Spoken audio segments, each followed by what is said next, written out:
One of the most shocking scenes in Thor Ragnarok was when Hela destroyed Thor's hammer, Mjolnir.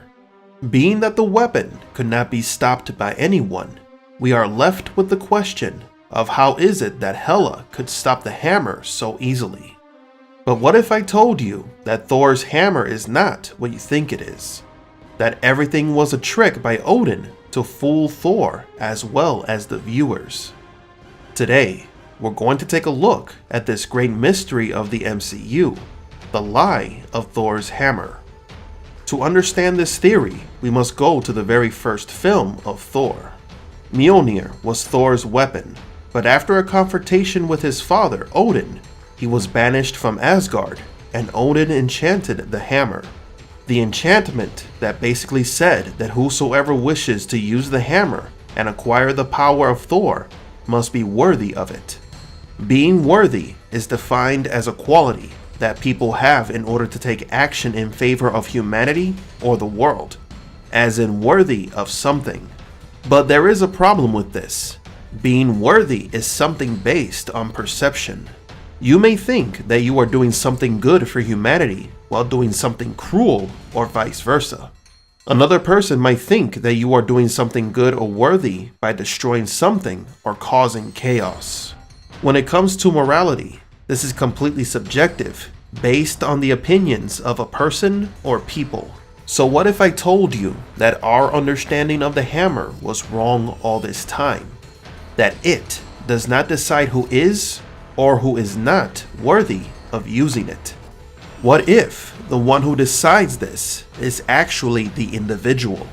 To comprehend this, we must see the possible evidence given to us in the films. In the original film, it wasn't until Thor felt that he was worthy that he could finally hold the hammer. But in the Avengers movie, for a brief moment, he could not move the hammer. This was due to the fact that in those moments, he doubted himself. This is evidence that the decision is the individual's and not the hammer itself. Afterwards, we can see that the other Avengers cannot raise the hammer, including Captain America. This is because they clearly believe that they are not worthy, leading the captain to always question if he is doing the right thing. This doubt leads him to question if he is a good person, always wondering if his actions are good or not. Then Vision, upon awakening, he had no doubt, because he was a newly born consciousness. This allowed him to hold the hammer with no effort. After Hela destroyed Mjolnir, Odin tells Thor that he is not the god of the hammer, but rather the god of thunder. That the hammer was just a catalyst. But what does this mean? That in reality, the hammer cannot determine if the person who is touching it is good or bad. It can only distinguish if the person believes in their resolve.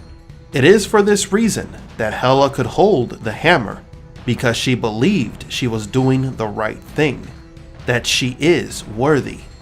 Really, she could have used the hammer if she wanted to, any time. And the biggest clue can be seen in the hall of Odin's palace, where we can see a painting of Hela holding Mjolnir.